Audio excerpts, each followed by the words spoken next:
Bismillahirrahmanirrahim. Assalamualaikum warahmatullahi wabarakatuh.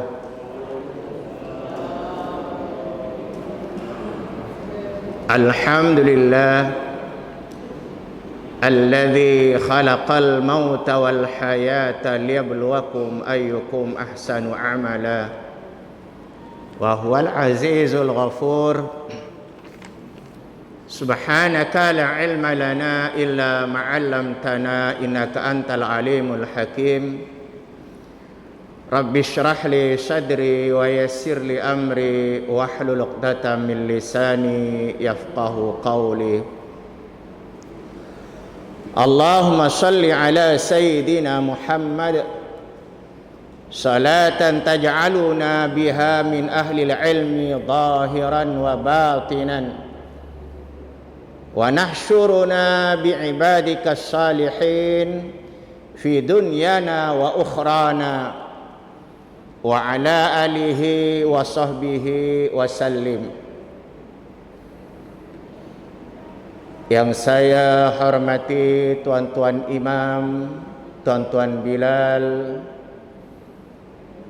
ahli jawatan kuasa Masjid Darussalam Kampung Baru, hadirin wal hadirat yang dikasihi Allah.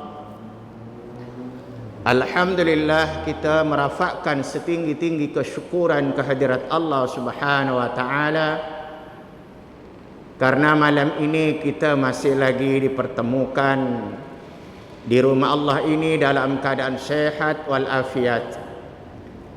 Hidayah serta inayahnya, tuan-tuan, puan-puan, dapat meringankan kaki kita melangkah dari rumah menuju masjid ini. Sebentar tadi kita dapat menunaikan ibadah salat maghrib berjamaah. Semoga ibadah salat kita diterima oleh Allah Subhanahu wa taala dan akan dibalasnya kelak di hari akhirat dengan balasan syurga. Amin. Salawat dan salam semoga senantiasa tercurahkan kepada junjungan kita Nabi besar Muhammad sallallahu alaihi wasallam, kepada keluarganya serta para sahabat dan juga tabi'in. Marilah kita perbanyakkan ucapan Allahumma salli ala sayyidina Muhammad. Semoga nanti kita pada hari kiamat, ketika kita dihimpun di mahsyar Allah Subhanahu wa taala, kita akan mendapatkan syafaat baginda Rasulullah sallallahu alaihi wasallam, di mana perintah bersalawat ini telah diperintahkan oleh Allah Subhanahu wa taala, seperti mana firman-Nya di dalam Al-Qur'an, innallaha wa malaikatahu yusalluna 'alan nabi ya ayyuhalladzina amanu sallu 'alaihi wa sallimu taslima. Tuan-tuan yang dikasihi Allah, sambil kita menunggu waktu salat Isya, mari kita niat i'tikaf dan kita teruskan pengajian kitab At-Tadhkirah fi Ahwalil Mauta wal Umuril Akhirah, peringatan tentang kematian dan juga alam akhirat. Kita semua akan menuju menghadap Allah Subhanahu wa taala, yakni kita akan mati. Seperti mana Allah Subhanahu wa taala menyatakan dalam firman-Nya, kullu nafsin dha'iqatul maut wa innama tuwaffawna ujurakum yaumal qiyamah faman zuhziha 'anil nari wa dukhilal jannata faqad faz wa mal hayatud dunya illa mata'ul ghurur. Yang maksudnya, setiap yang bernafas, setiap yang bernyawa, maka dia akan merasai kematian. Dan setiap amal perbuatan kita di dunia ini semua akan mendapatkan balasan nanti di sisi Allah Subhanahu wa taala pada hari kiamat.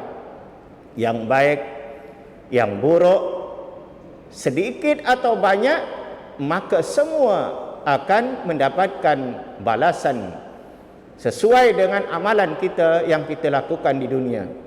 Wa may ya'mal misqala dzarratin khairan yarah wa may ya'mal misqala dzarratin syarran yarah. Barang siapa yang berbuat amal baik walaupun hanya seberat zarrah, maka Allah akan perlihatkan balasannya. Dan juga barang siapa yang berbuat dosa ataupun kejahatan walaupun hanya seberat zarrah, itu pun juga akan mendapatkan balasan di sisi Allah Subhanahu wa taala. Maka itu sebab dalam ayat tadi, faman zuhziha 'anil nari wa adkhilal jannah faqad faz. Maka barang siapa yang diselamatkan daripada neraka Allah Subhanahu wa taala, kemudian dimasukkan ke dalam syurga Allah Subhanahu wa taala, itulah dia orang yang berjaya. Maka sebelum kita memasuki syurga Allah Subhanahu wa taala, tidak boleh kita mendabik dada, saya sudah berjaya. Kalaulah kita mencapai kejayaan di dunia ini, sebenarnya itu hanya kejayaan yang sementara. Hakikatnya kejayaan itu apabila nanti kita sudah kembali menghadap Allah Subhanahu wa taala dan akan dimasukkan ke dalam syurga Allah Subhanahu wa taala. Barulah kita boleh mendabik dada, bangga bahasanya kita sudah berjaya karena kita sudah memasuki syurga Allah Subhanahu wa taala. Itulah setiap kita selepas solat kebanyakan kita berdoa kepada Allah. 3 permintaan yang kita minta kepada Allah Subhanahu wa taala. Fid dunya hasanah, kebaikan di dunia, wa fil akhirati hasanah, kebaikan juga di akhirat, yakni masuk syurga Allah.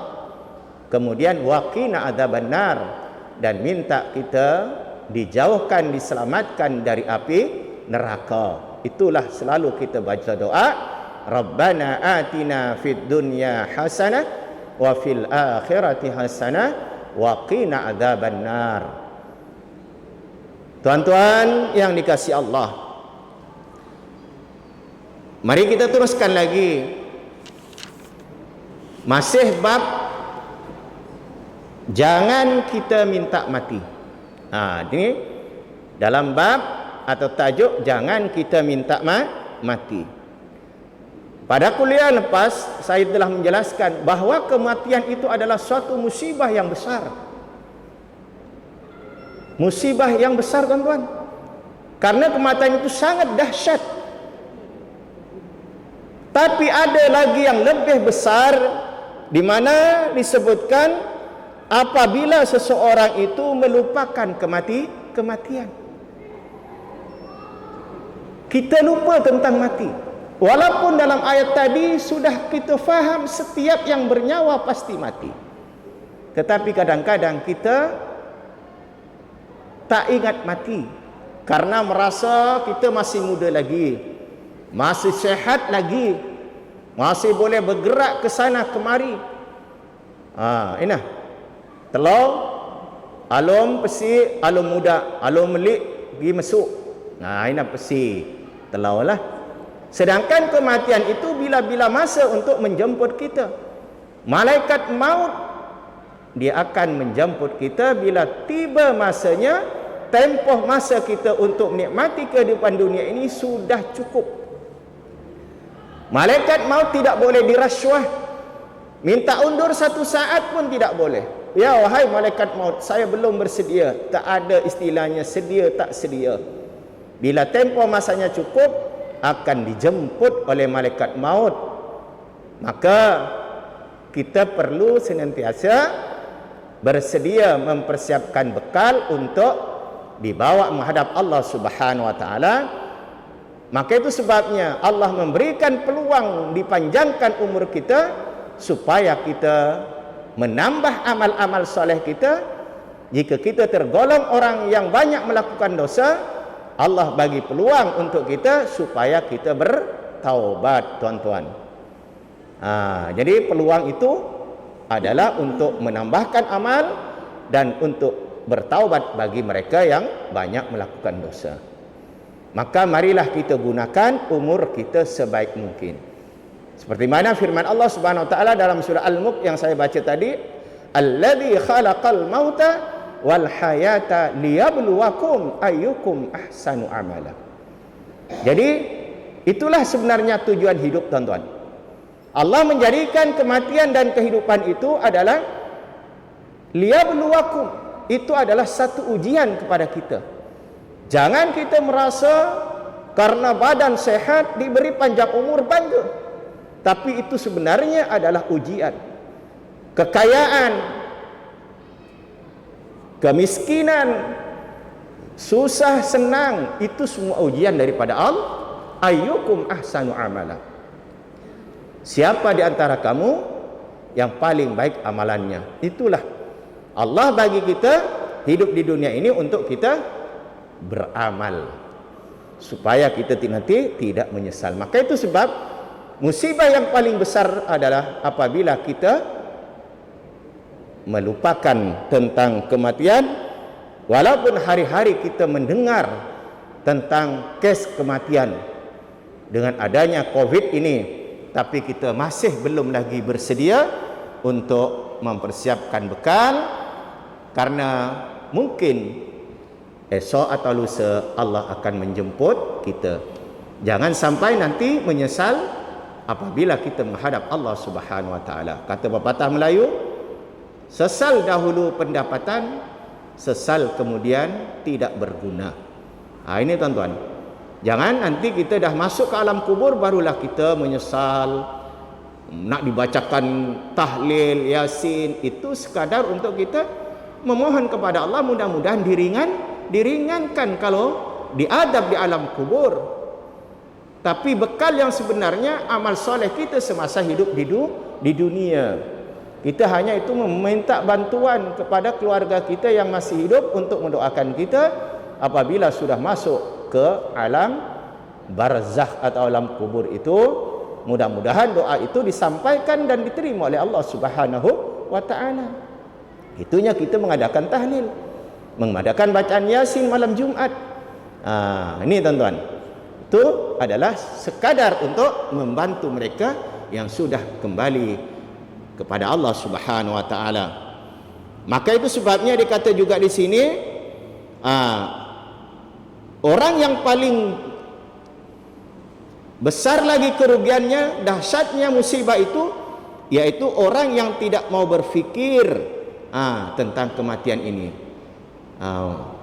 Maka itu tuan-tuan, saya ada ceritakan minggu lepas tak habis, di mana ada seorang badui di sini. Dia kata dia menaiki untanya, tiba-tiba untanya itu jatuh.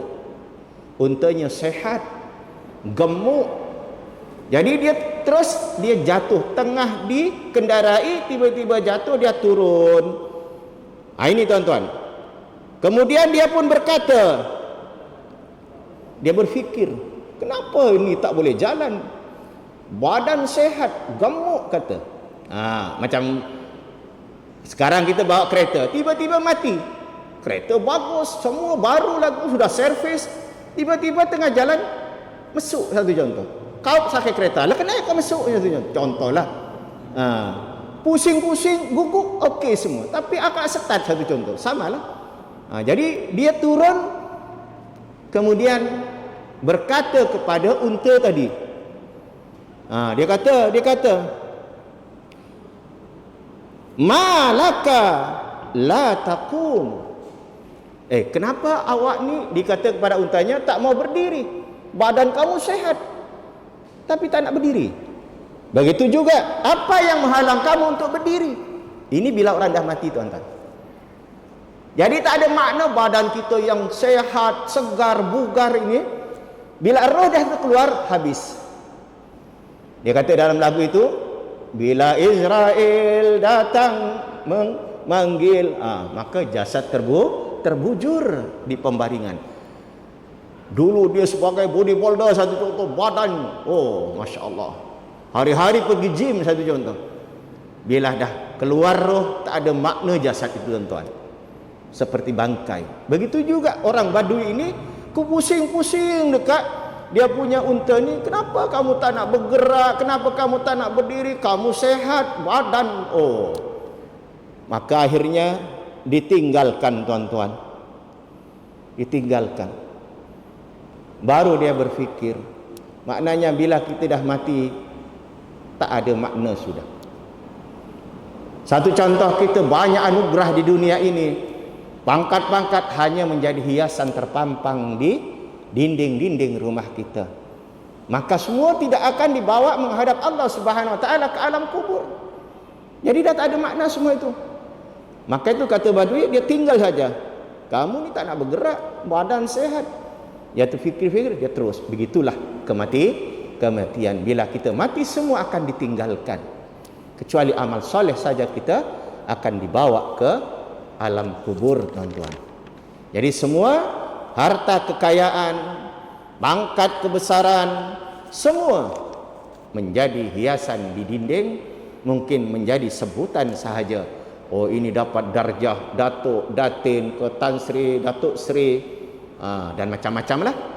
Semua itu tidak ada makna untuk dibawa menghadap Allah Subhanahu wa taala. Walaupun dia berpangkat Datuk ke Tan Sri ke, dia tak boleh menyelamatkan kita apabila kita kembali kepada Allah Subhanahu wa taala. Itu sebabnya itu lagi paling besar musibah daripada kematian. Jika kita tidak mau berfikir tentang kematian, begitu juga tidak mau beramal, wa tarkul amalu lahu.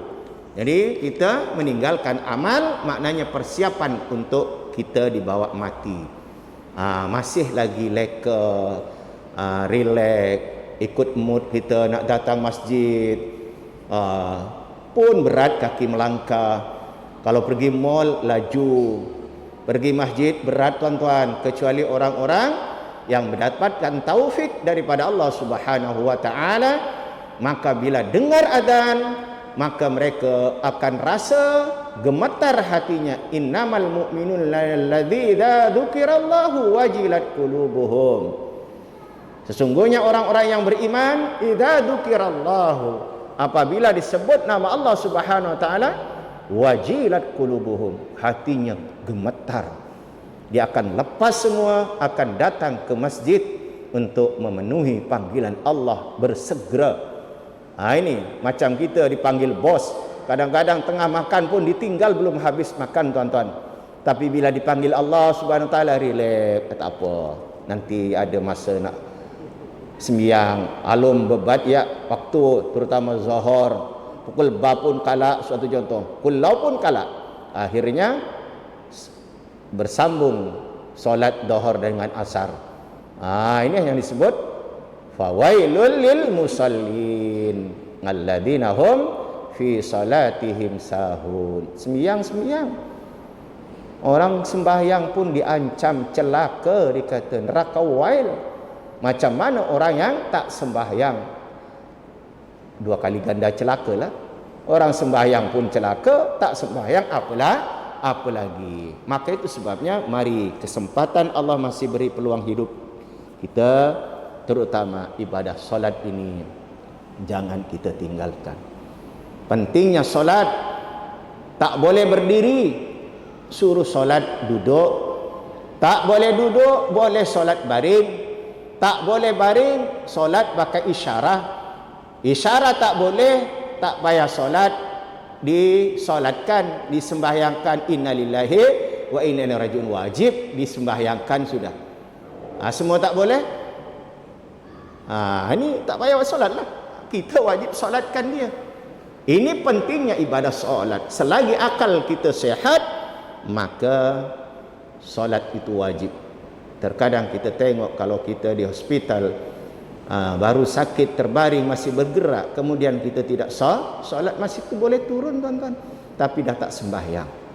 Ini tuan-tuan dan puan-puan yang dikasihi Allah, itu tentang kematian. Maka itu sebabnya dilarang mati. Hanya ada 3 golongan saja yang suka dengan kematian ini. Dia kata di sini, waruya an Sahal bin Abdullah at-Tastari annahu qala la yatamannayanna ahadukumul maut illa salasatin.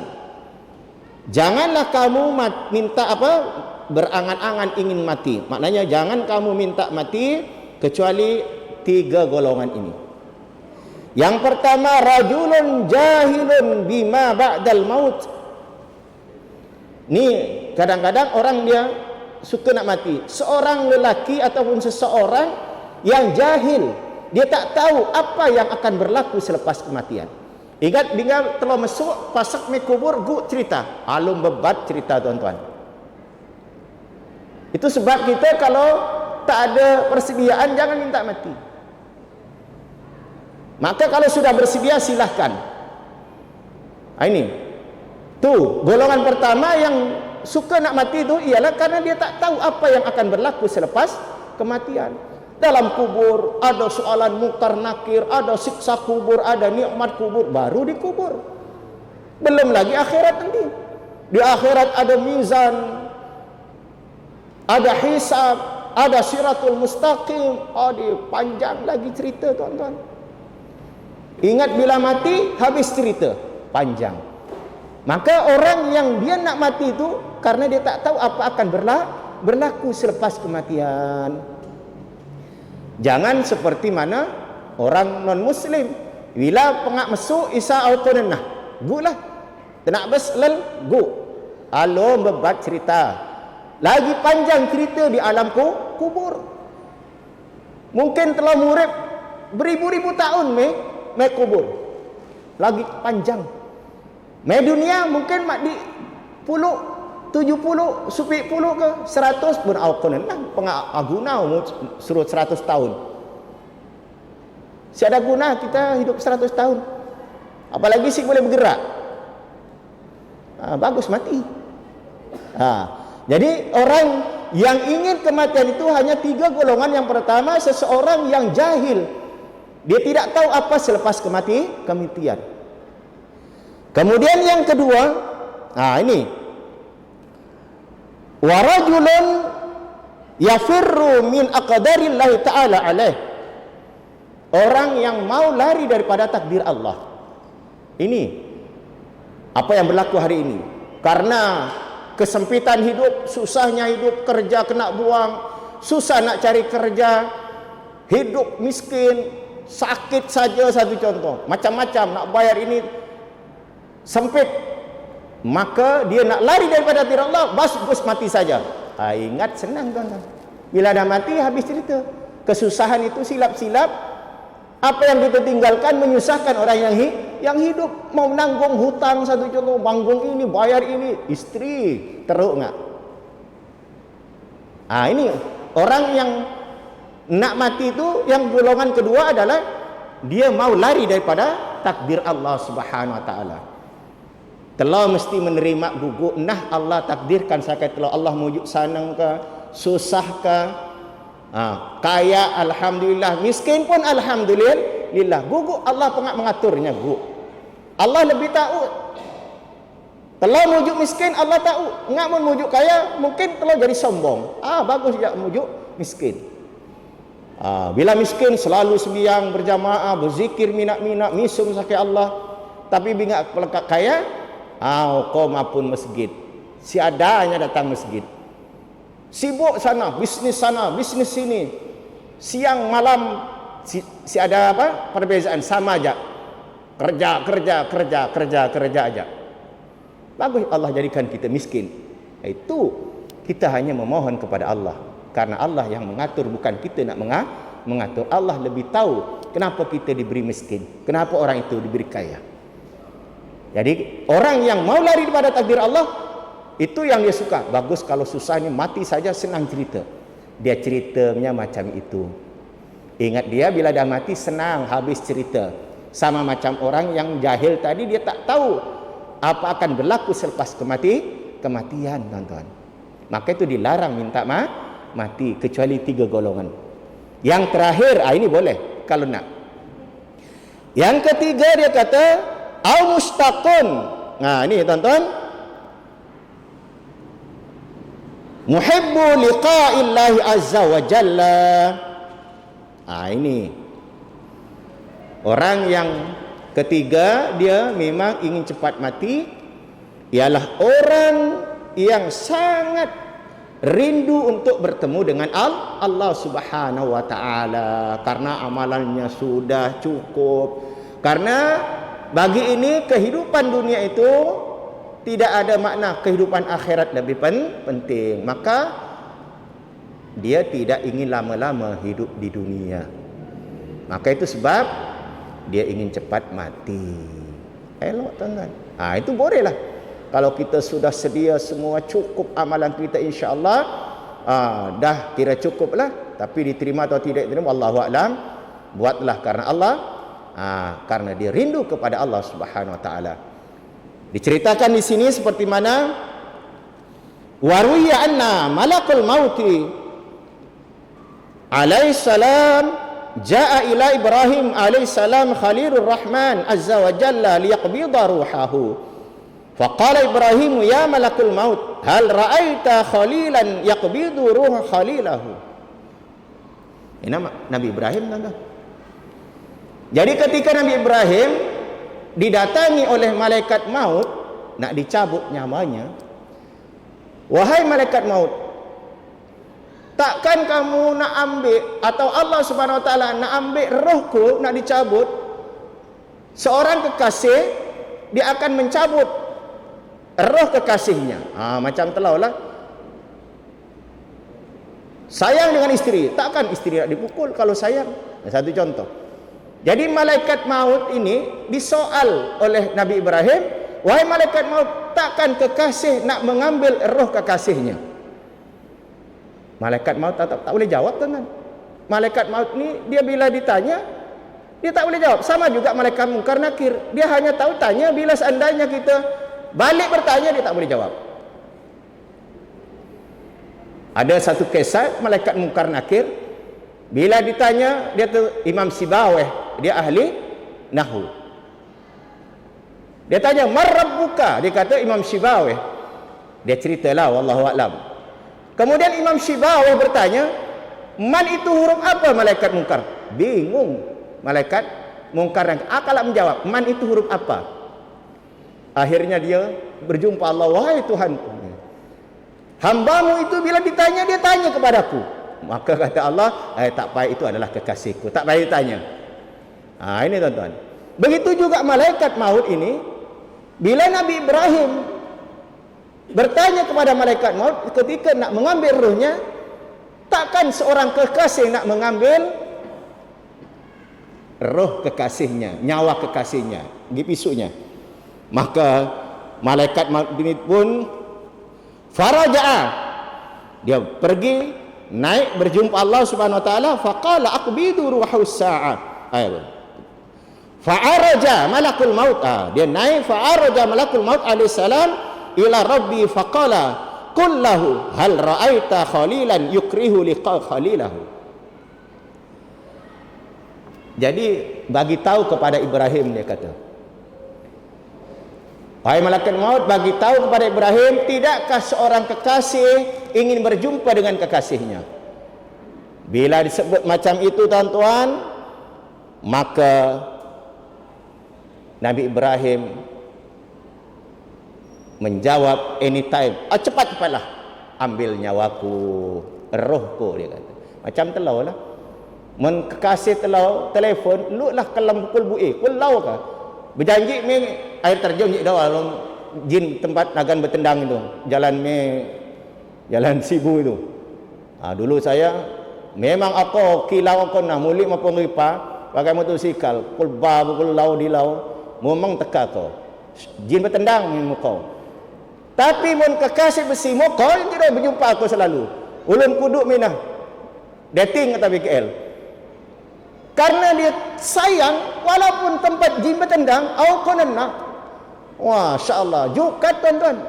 Karena sayangnya kepada kekasih. Begitu juga seandainya kita ini maka cinta kepada baginda Rasulullah, cinta kepada Allah Subhanahu wa taala. Seperti mana firman Allah dan qul in kuntum tuhibbunallah fattabi'uni. Dia akan ikut semua apa? Dia akan kata sami'na wa ata'na. Suruh bangun malam, dia akan bangun. Dia tidak akan saya letih, baru habis kerja. Itu seandainya kita sayang kepada Allah Subhanahu Wa Taala dan sayang baginda Rasulullah SAW. Ini tuan-tuan, dia tak ada istilah dia letih. Itu bila kita cinta. Begitu juga Nabi Allah Ibrahim, ketika disampaikan berita daripada Allah melalui malaikat Jibril, malaikat Israel tadi, yang tadi dia menyoal takkan kekasih nak ambil nyawa kekasihnya, tapi bila Allah bagi tahu takkan kekasih tidak mau bertemu dengan kekasihnya, langsung dia kata, wahai sekarang juga ambil nyawaku. Inilah tuan-tuan, bila kita sudah sedia bila-bila masa untuk kita bertemu dengan Allah Subhanahu Wa Taala. Orang yang takut kita mati itu dikata dalam hadis adalah orang yang cinta dunia, hubbud dunya wa karahiyatil maut. Orang yang cinta dunia ini dia mau pergi masuk, takut nak mati. Maka itu dalam Al-Quran surah At-Takasur yang dibaca tadi, alhaakumut takasur hatta zurtumul maqabir.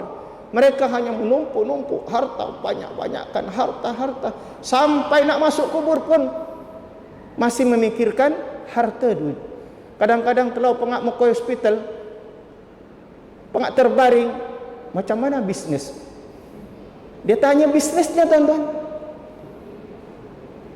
Bukan dia tanya lain, dia takut bisnesnya macam mana, masih ada okeykah bisnes? Mau mampus pun mau pikir bisnes. Nak masuk pun pergi pikir bisnes, tuan-tuan. Bukan pergi mikir lekenah ngak aku masuk ini. Kalau mengucap la ilaha illallah atau bolehkah saya ni boleh mengucap la ilaha illallah di akhir kalam, di akhir hayatnya, tapi dia masih memikirkan bisnes. Ini orang yang cinta dunia, tuan-tuan. Jadi 3 golongan saja tadi yang inginkan kematian. Tapi kalau kita termasuk golongan yang ketiga, alhamdulillah, karena rindunya ingin bertemu dengan Allah Subhanahu Wa Taala, karena kita sebagai kekasih Allah, kekasih-kasih Allah, tuan-tuan, tidak ingin hidup lama di dunia. Ini dia tak nak ingin lama-lama di dunia. Dia lebih sayangkan akhirat, karena mereka tahu akhirat itu kekal abadi, kesenangan yang tiada batas. Tapi kalau di dunia ini kesenangannya terbatas. Ini tuan-tuan. Jadi tu insyaallah nanti akan saya jelaskan tentang isti'dadu lahu, maknanya persiapan untuk kita mati. Apa persiapan-persiapan yang perlu kita perbuat, karena jelas kematian itu adalah pasti. Tuan-tuan, bukan lagi diragui tentang kematian. Tak ada istilah mungkin kita mati tidak, tapi mati itu pasti. Maka kenapa benda yang pasti kita tidak mempersiapkan bekal? Sama seperti kita mempersiapkan bekal telau alu muda kerja tu'u sebab isa besi untuk masa depan, masa tua. Sedangkan kita tidak tahu kita ini sampai tua. Yang muda-muda lah, yang tua-tua ini dah sampai tua dah, alhamdulillah. Tapi yang muda-muda itu tahukah dia boleh umurnya sampai tua? Tapi sen pengak sedia isa besi menyimpan KWSP, simpan, melabur saham, Maybank, nanti untuk masa depan kita. Sanang pengak pencen telau kodok menikmatinya, apa pergi semiyang lel di masjid. Napa si pengak pencen pun aku jukat maupun masjid, tuan-tuan. Patutnya isa pengak pencen masjid lah jadi omak kebah. Jadikan rumah yang kedua selain rumah kita di rumah. Hari-hari ke masjid, duduk di masjid, iktikaf. Satu contoh, majlis ilmu, solat berjamaah di masjid. Pengapa kerja? Nikmati simpanan kita. Karena kalau kita tidak nikmati, Takut kita tidak sempat.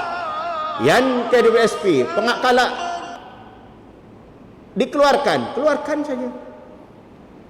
Jangan sikit-sikit, kalau boleh keluar semua tuan-tuan. Takut nanti kita dah mati tak dapat menikmati. Silap-silap berebut anak telau. Anak kita berebut-rebut, maka bila berebut harta warisan kita pun nanti efeknya kepada kita bila sudah masuk ke dalam kubur. Kalau sekiranya kita tidak dibagi dengan adil, maka orang tua itu yang salah. Karena semasa hidup dia tidak mau bagi betul-betul. Minang ya tuan-tuan, berdalau adik-beradik sampai bermusuhan, jadi masa tidak mengizinkan. InsyaAllah kita sambung pada minggu hadapan kalau masih Allah Subhanahu Wa Taala memberikan peluang kepada kita untuk hidup sehingga minggu hadapan.